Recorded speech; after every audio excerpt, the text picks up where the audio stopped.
Brought a park and picked up some of them. Maybe Darcy did. True. Yo, I gotta start wearing my hat.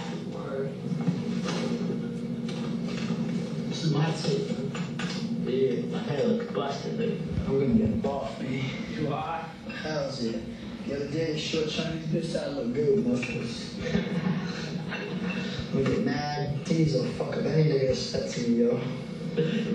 Got hairy armpits, yo. Word up. You got buckwheat in a headlock right there. Is that your line, buckwheat in a headlock? It fucking stink, dude. So, stink. That shit gives me a rash over my armpits, on my stomach and shit. I like my smell. It's fucking natural. You still stink. All the stink.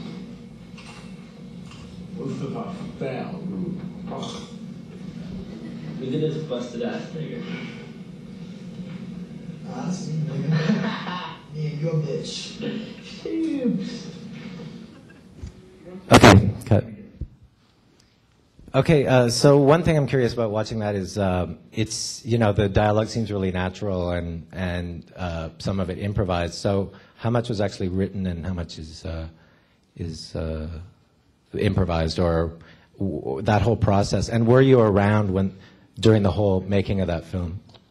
Well, it's probably about like a 64, well, maybe an 80 to 20% split.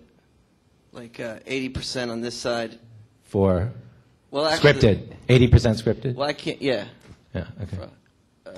Well, Because that line about when he says his armpit looks like buckwheat in a headlock, that sounds like something you would write, but yeah, he made that it up. isn't. Yeah. But I think most of that stuff was. But you're friends with Justin, or Justin's dead now. He yeah, killed no, himself, I know. yeah. But you were friends with him, right? Yeah. So that would be, he would know like your kind of sensibility or your sense of humor. So that's how he would come up with a line like that, right? Probably. Yeah. So that whole process of making the movie, I mean, were you there? You were there for kids, like every day on set, or? Yeah. I mean, what happened was like I'm not from New York, but when I moved there. In what year? Well, yeah, I just went there really quickly, but I studied some. I was actually in the business department, and Of what? yeah, I forget. Like a school? Well, I was supposed to be in the writing department, but I ended up taking business classes. Okay. And so there were these kids that would hang out in the park, and Washington Square Park. yeah, and I thought they were interesting, and I hung out with them, and then we were friends. We became friends, and Did that include like Justin and? Yeah, all these guys. I mean, everyone. And Leo as well. Yeah, he was, That was Leo Fitzpatrick, the other actor. He came in later, but he was part of that scene, I guess, at the time. It was like 1993, I think. Justin Pierce, who plays the guy that was sucking on the tampon, committed suicide about three years ago. Yeah, like 4 years ago. It's horrible. But when I wrote this, I'd never written a script before, and I wrote the movie in like a week or something. And Did you write it while you were in New York? Yeah. But I wrote it specifically for those people. Like, it was tailored for those. I mean, the characters were even named. A lot of them were named after the specific people, and so the dialogue. Like Harold. Yeah, like Harold. It plays Harold. Yeah. He's hot. Yeah, he's got a big, What's he doing big now? schlong. Yeah.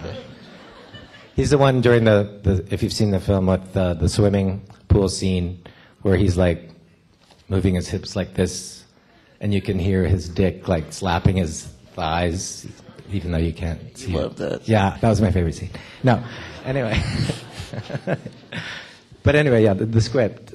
So, I mean, it was pretty much like I was pretty good at listening to people talk, and then kind of figuring out like cadences and rhythms of speech and stuff. So the dialogue was really pretty close, and I tried to write it at that point. I was trying to write dialogue that was really accurate, so it was pretty much like written with those voices in my head. You know, I was tailored for those specific characters.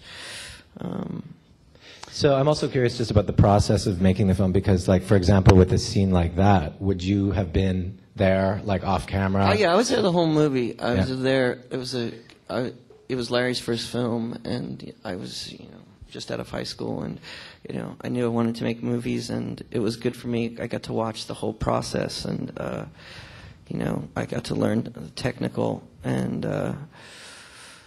stuff, and it was. Your cameraman his cameraman was Eric Edwards, who shoots a lot of Gus Van Sant films. Yeah, really and it was good, and kind of in writing it, I used films like Pichot and Los Olvidados as kind of models, and and knew we wanted to use the real kids. And Luna, were you influenced by Luna at all? Luna's one of my favorite films, but it's actually it's funny because I just rewatched that a few days ago. It's one of my favorite movies, but it's pretty much it's not really any kind of direct influence on this movie, but. I would think it would be. You'd seen it though when you. Yeah. Because that's what, in a way, that's what kids reminds me very much of Bertolucci's Luna, especially the parts with the kids, and when the kid is like shooting up heroin. Yeah. And Jill Clayburgh, his mother, thinks that he's getting an innocent kiss from his girlfriend, and she's actually like shooting him up, and it's like. Which was made in 1979, so that seems to me like a real precursor to kids in a way, whether subconsciously. Yeah, maybe it's one of my favorite films, and that scene on the couch with his mother is terrific, where she jerks him off is great. Yeah, exactly. Another one of my favorite scenes. But this leads me to my next question, which is like so you're hanging out with these kids in Washington Square Park, and it wasn't really your scene to begin with, but you were like really paying attention to their, like you said, the cadence. Well, I used to ride skateboards, so they were. So it became your scene, basically. I mean, they were my friends. They were all my friends. That's where I met Chloe at the time, and different all those guys. Those were the first people I met when I moved to New York. Yeah, and Larry was hanging out there as well. Yeah. Is that where you met him? Yeah, in the park. Yeah. And was he a friggin' pedophile? Oh, God, no. Anyway, one thing that I find really shocking about your movies is but that you combine this kind of this old school vaudeville and Borscht Belt kind of humor and dialogue with these like skateboarding, these modern kids like who are like skateboarding and glue sniffing and all this kind of stuff, which seems like a really like sort of unlikely combination of things. Like you have a line in Kids, when you say you're in Kids, you have a cameo where Chloe Sevigny goes to a party. She finds out that she's just been infected with HIV by Leo Fitzpatrick, the virgin surgeon, and she's looking for him. And so you have a line to Chloe at this club where you say, you give her a tranquilizer, a really heavy tranquilizer, and you'll say, you'll be kissing Leo Gorcey on the chops in heaven, right? Yeah. And like, nobody watching that film would know who Leo Gorcey is, right? Who was one of the Dead End Kids, like an old Hollywood... Bowery Boys. Bowery Boys. Which actually, because I said that, because my dad used to show me all the Bowery Boys movies when I was growing up, and I loved Hunt's Hall.